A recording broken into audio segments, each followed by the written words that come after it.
Eu queria que você falasse um pouco para a gente sobre o que é a vigilância ativa e qual é o perfil de pacientes que poderia se encaixar nessa orientação, porque esse é um tema que vinha sendo muito discutido realmente nos últimos anos, Uhum. então a gente já esperava que entrasse com mais força nesse novo guideline da ATA e, de fato, veio bem presente.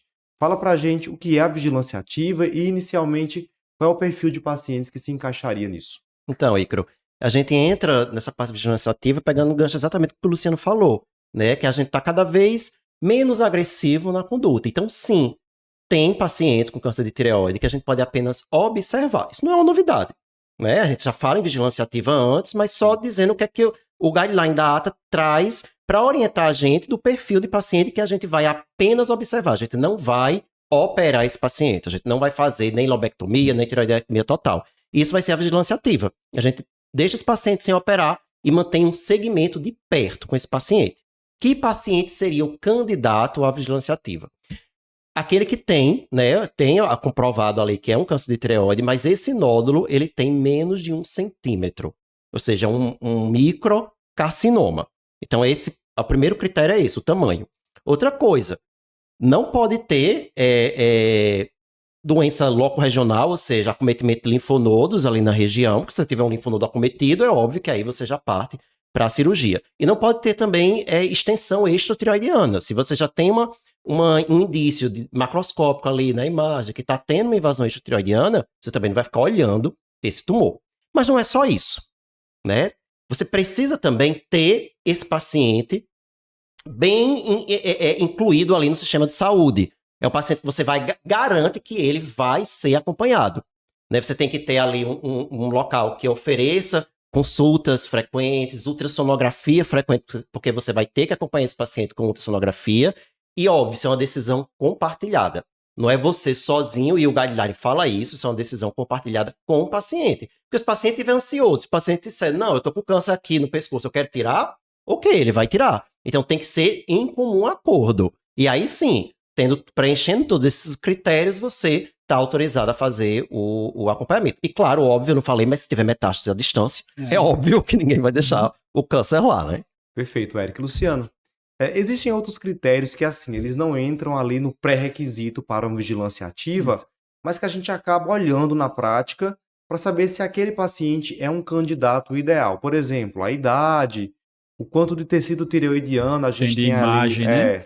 de margem em relação a esse Isso. nódulo. Fala um pouco sobre isso. Então, é porque, como o Eric falou, né? Você tem que raciocinar exatamente o risco daquela doença se tornar invasiva, né? Assim, como você, no acompanhamento, você vai ficar fazendo ultrassonografia cada 6 meses durante 2 anos, né? E se você tiver alguma evidência de crescimento, você vai indicar cirurgia.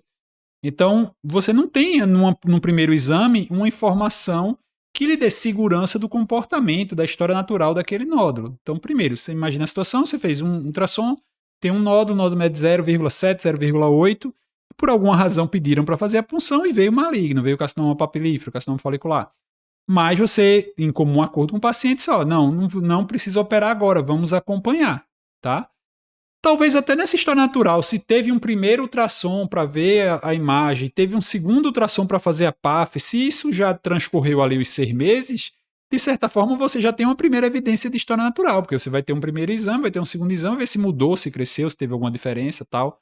Então, o principal parâmetro seria essa mudança na característica, não é nem tanto o tamanho, é um nódulo que você vê que ele se torna um pouquinho mais especulado, que ele começa a ficar um pouquinho mais ali subcapsular muito próximo da cápsula tiroidiana, ou muito próximo da traqueia, ou alguma dúvida, né? Um nódulo que deixa alguma dúvida em relação a essa questão de invasão, tá? Então, a gente imaginando a tireoide, a gente pode ter uma extensão anterior, é o tumor que se estende para frente, para fora, né?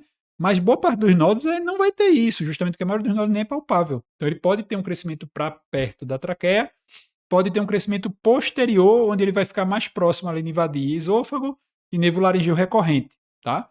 Então, por exemplo, muita gente chega no consultório com uma queixa relativamente comum. Eu estou rouco, né? Assim, muita gente refere a alteração na voz.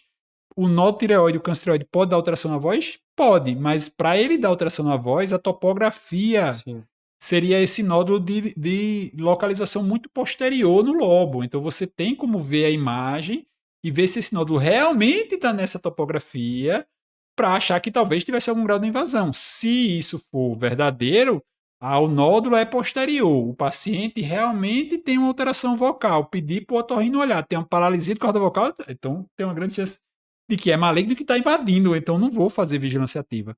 Eles pedem 2 a 3 milímetros de imagem, porque justamente é o limite que você vai indicar ou não a intervenção cirúrgica, né? Você pede na reavaliação. Se ele crescer 3 milímetros, ele manda, a diretriz está usando esse número, né? É baseado em vozes da cabeça de quem escreveu, mas é isso aí. Então ele precisaria ter pelo menos essa margem em relação ao limite de uma cápsula, né? Então, assim, um limite posterior, um limite medial, um limite lateral.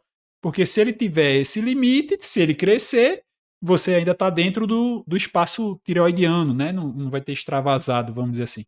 Se é um nódulo que tem uma cápsula interrompida, é um nódulo que tem já ali, às vezes é muito difícil, mas na citologia já pode ver algumas características de agressividade, pode ter flagrar ali alguma formação um pouco diferente, como sugerindo um subtipo histológico mais agressivo, aí também não caberia, é difícil, mas às vezes pode aparecer.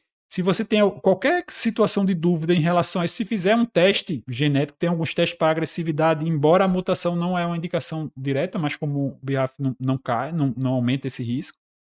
Então você poderia fazer essa avaliação também, mas são coisas assim muito específicas, né? Então, assim, eu acho que mas lembrando que ele não indica fazer o teste nessas situações para indicar. Nenhum, se você tiver feito e aparecer lá para você. Tem gente que pode achar, né, que precisa, já que eu quero fazer vigilância ativa. Eu acho que essa pessoa nem era candidata a vigilância ativa, né? Porque se ela tá ansiosa o suficiente para dizer que tem que fazer um teste, porque não daria para seguir. Inclusive, ali os outros critérios, além do crescimento, né? Até inclusive o crescimento posterior, ele fala que você citou. E se o paciente for ficando ansioso durante, ele bota isso. O paciente for ficando ansioso durante o acompanhamento, aí você indica também a cirurgia. E lembrar que a vigilância ativa ela faz sentido nesses nódulos abaixo do centímetro, e o guideline ele já começa no texto explicando isso, porque eram pacientes que nem indicação de investigação tinham, não tinham indicação de punção, pacientes com nódulo abaixo de 1 centímetro. Então a gente vai fazer a vigilância ativa exatamente naquele que não deveria ter investigado.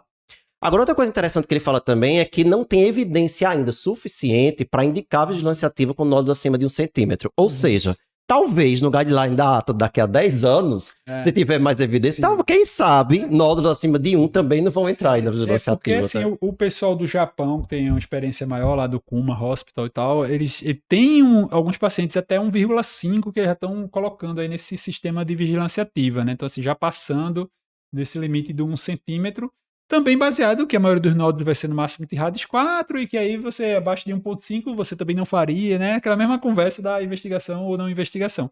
Então já tem aí alguma segurança também, dependendo dessa localização, dá até 1,5. O tamanho não tá cada vez menos sendo critério, né, de agressividade. É muito mais essas outras características ultrassonográficas, localização e história natural mesmo, do que provavelmente tamanho. É muito mais perigoso um nódulo que, sei lá, fez um ultrassom, um ano atrás era 0,6, aí fiz 6 meses depois, deu 1, fiz agora, deu 1,4, é muito mais agressivo que o nódulo que era 2,5 já de cara, que tá 2,5 até hoje. Isso, então, assim, exatamente, né? Faz todo sentido. E aí, para fechar essa questão de vigilância ativa, como você colocou, ultrassom semestral nos primeiros 2 anos, e em relação à tireoglobulina, podem estar se perguntando, né? Devo acompanhar também esse paciente com monitoramento da tireoglobulina, e aí? Então, a tireoglobulina só cabe em paciente que fez tireoidectomia total, tá? Assim, né? A gente já tá adiantando aqui um pouquinho, mas porque nem lobectomia mais eles estão colocando para você fazer tireoglobulina, né? Fazer laboratório.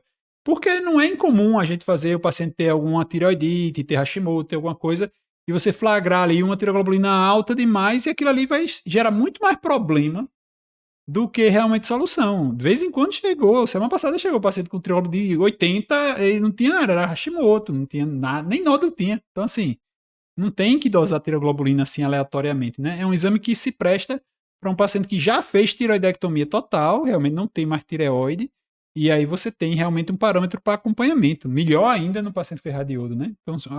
Então teria que ser pós-tratamento. A outra mudança também que teve foi a história do TSH, né? Que antes tinha aquela recomendação de você manter um TSH na faixa normal baixa. Então, um paciente que tivesse, por exemplo, um TSH de 4, tá dentro do normal, mas se fosse um paciente jovem, tinha uma recomendação, não, vamos deixar abaixo de 2,5, abaixo de 2, porque o TSH teria um efeito trófico, né? Mas essa recomendação não tem mais, né? Deixar o TSH dentro da faixa normal, pronto, a recomendação é só essa.